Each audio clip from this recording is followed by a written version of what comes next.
qui s'est produit hier du côté de Kalouma, précisément Sandervalia.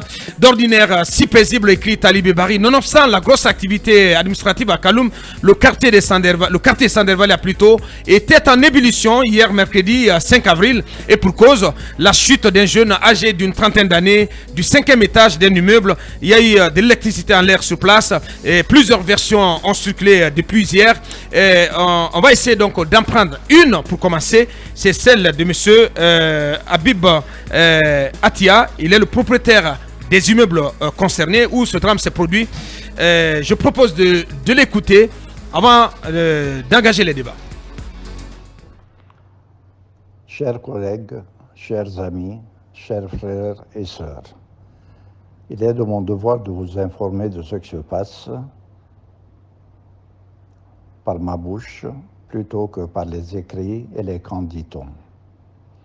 Ce matin, mon neveu, qui loge au 5e étage de mon immeuble à Sandervalia, a surpris son employé en train de voler dans la caisse. Mon neveu commence à appeler la police et l'employé panique, essaye de sortir par la fenêtre grâce aux climatiseurs qui sont sous les fenêtres. Un des climatiseurs sur lequel il est monté a lâché parce que son support était pourri et il est tombé avec le climatiseur à trouver la mort.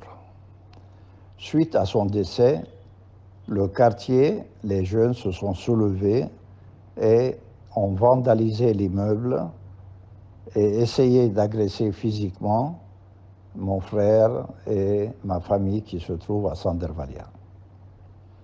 Après, ils se sont attaqués aussi à mon immeuble et mon siège de la Socadi sur la corniche d'Ixine.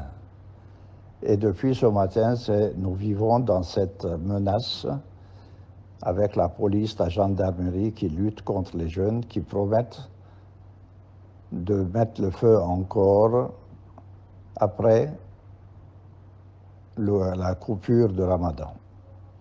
Donc, je tiens à vous dire que c'est un vol qui a tourné au drame parce que le gars voulait s'échapper par les climatiseurs, par la fenêtre, alors que c'est impossible. Je vous remercie pour votre compréhension et peut-être pour l'éclairage de chacun d'entre vous, car notre réputation est à tort tachée. Les gens pensent tout à fait différemment. Il y a des versions fantastiques, mais toutes tendent à faire du mal et aucune ne veut la vérité et la quiétude. Merci. Bien.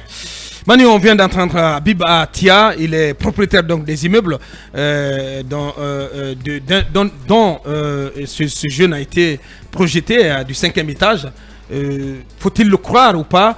Est-ce que lui, il est sous la thèse d'une chute accidentelle suite à des accusations de vol portées contre ce jeune, alors que d'autres sources rapportent plutôt que la victime était déjà morte et que c'est le corps qui a été projeté du 5e étage.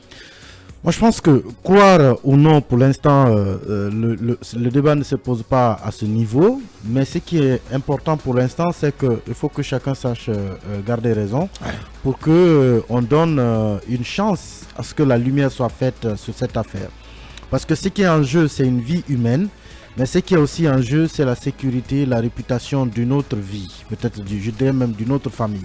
Et c'est pourquoi il faut laisser les services de sécurité, les services de police, peut-être même la police scientifique, faire des enquêtes pour essayer de comprendre quelles sont les conditions exactes dans lesquelles ce jeune a trouvé la mort.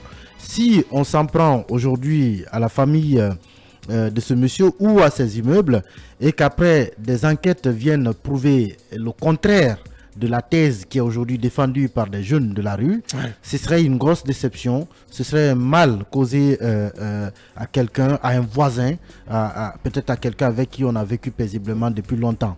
Et si on ne donne pas aussi la chance aux enquêtes et à la justice de faire la lumière dans cette affaire. Peut-être que ça peut être effectivement un meurtre, donc un assassinat, mais le fait de réagir ainsi, en tout cas par la rue, par une sorte de vindicte, empêchera la justice de faire la lumière, donc de dire aux Guinéens exactement ce qui s'est passé. Donc il faut déjà que les gens se calment et que les services de sécurité fassent des enquêtes pour élucider les conditions exactes dans lesquelles ce jeune est mort. Les deux versions sont aujourd'hui, en tout cas, chacune va de son train. Vous en avez qui croient mordicus au fait que le jeune a été projeté de là. Vous en avez d'autres qui pensent qu'il a été tué et que le corps a été jeté. Et ensuite, il y a la version de ce monsieur qui explique plutôt un cas de mort accidentel. Donc, quelqu'un qui selon lui en tout cas, aurait été surpris en train de voler et a tenté de s'échapper par la fenêtre.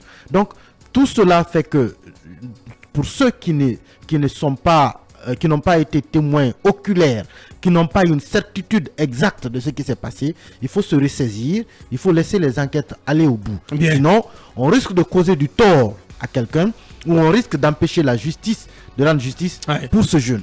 Il faut laisser les services de sécurité faire leur travail que tout le monde s'éloigne avant de cet peut-être immeuble. une judiciarisation de l'affaire. Justement, que tout le monde s'éloigne déjà de cet immeuble, qui s'éloigne de cet appartement, parce que c'est en termes assez simples, c'est une scène de crime.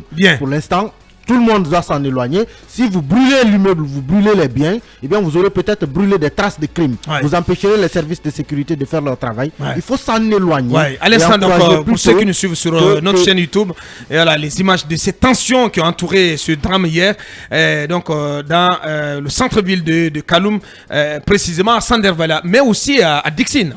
Oui, et c'est pourquoi j'ai dit qu'il faut que les gens s'en éloignent, parce que tous ceux qui sont là ne peuvent pas vous dire avec certitude qu'ils ont vu la scène. Ils ne peuvent pas vous dire avec certitude qu'ils étaient dans l'appartement pour voir ce qui s'est passé. Et il faut quand même rappeler que nous sommes en plein Ramadan, nous sommes croyants. Et quand on n'est pas sûr de certaines choses, attention, on risque de faire du mal à quelqu'un pour rien. Mais à quelle thèse se laissez-vous finalement, cabinet, en attendant? Peut-être qu'on va faire comme Manu, attendre avant de savoir, avant de commenter, avant de donner une quelconque opinion. Je suis parfaitement d'accord avec vous. Il faut laisser la police faire son boulot parce qu'il y a deux versions qui entrent en tension. On ne sait pas laquelle se fier. Et je crois que la plupart des immeubles à Kaloum ont un dispositif de captation numérique, les caméras de surveillance. Il faut les faire parler, par exemple. Ça, c'est un élément important. Il faut faire parler les caméras et les médecins légistes où la police scientifique peut expertiser le corps. Je pense qu'on peut savoir est-ce qu'un corps a été atteint à la suite de coups quand on chute du 5e étage ou lorsque c'est des coups et blessures ou peut-être si c'est par empoisonnement ou par autre moyen.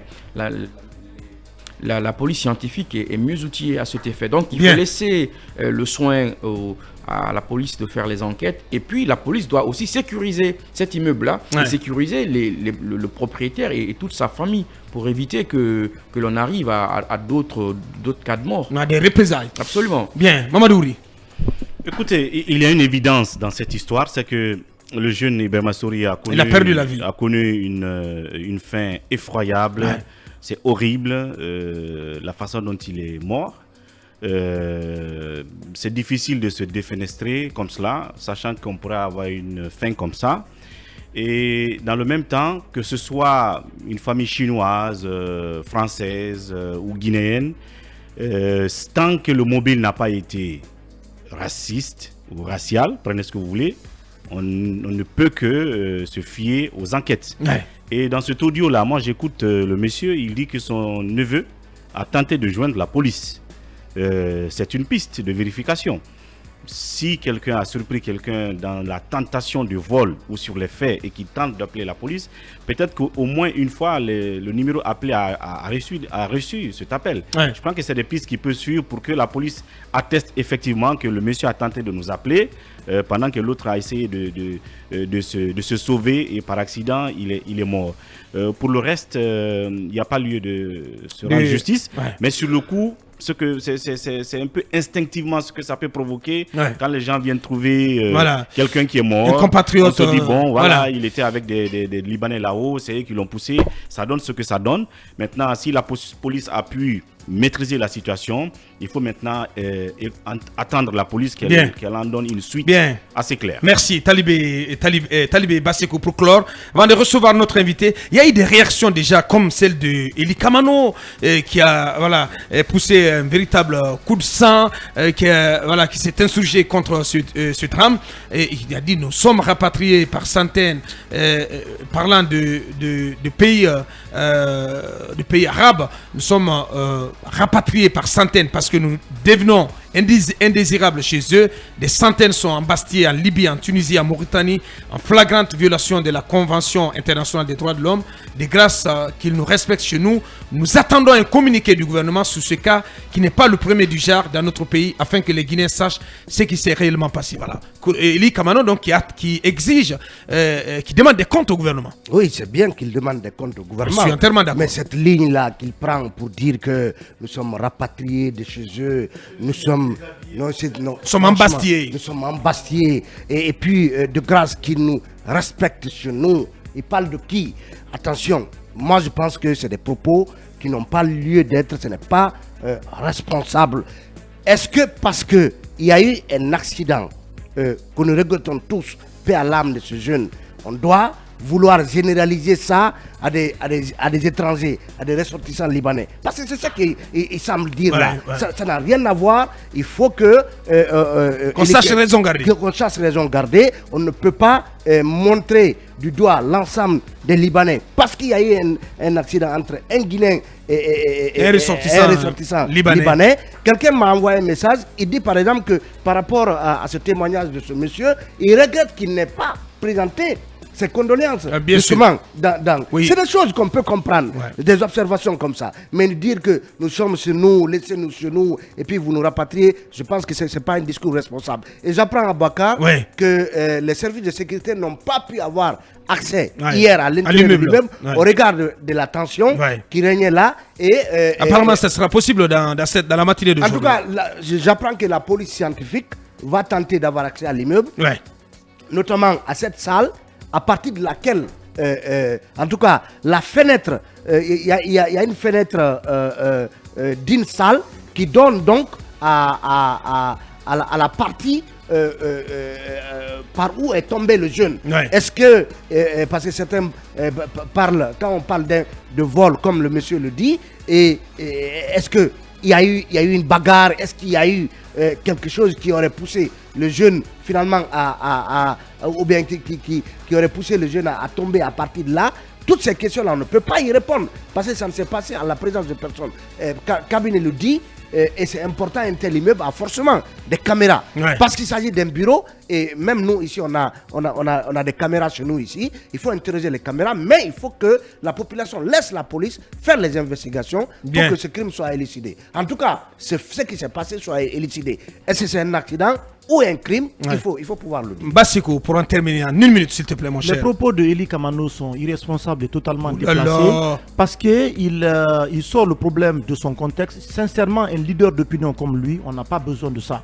Sur les faits, c'est qu'on apprend que la famille a été interpellée. Les auditions aujourd'hui se poursuivent. Vont commencer se poursuivre. Voilà, vont continuer. C'est ce qui est important.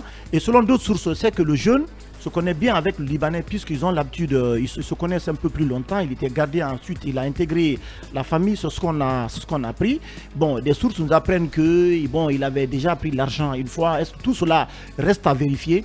Mais il faut déplorer les actes de pillage et de vandalisme qui ont visé les installations justement de cet immeuble-là. Il faut que le Guinéen arrête de se rendre justice. Puisque le dossier est déjà au niveau de la justice, je pense qu'il faut laisser la justice faire son travail. Il y a eu plusieurs versions contradictoires. C'est un acte qui est inacceptable. La justice doit faire son travail pour savoir les circonstances dans lesquelles ce jeune a trouvé la mort. Moi, je suis parfaitement d'accord avec que toute initiative personnelle aujourd'hui pourrait entraver notamment la procédure qui est déjà en cours. La justice s'est saisie du dossier. Il va falloir laisser la justice faire son travail pour qu'on détermine les circonstances exactes dans lesquelles le jeune a trouvé la mort. Merci à tous nos chroniqueurs. Dans un instant, nous recevons notre invité précis du jour, Maître Dina Sampil. On nous apprend d'ailleurs que la page Facebook est finalement opérationnelle.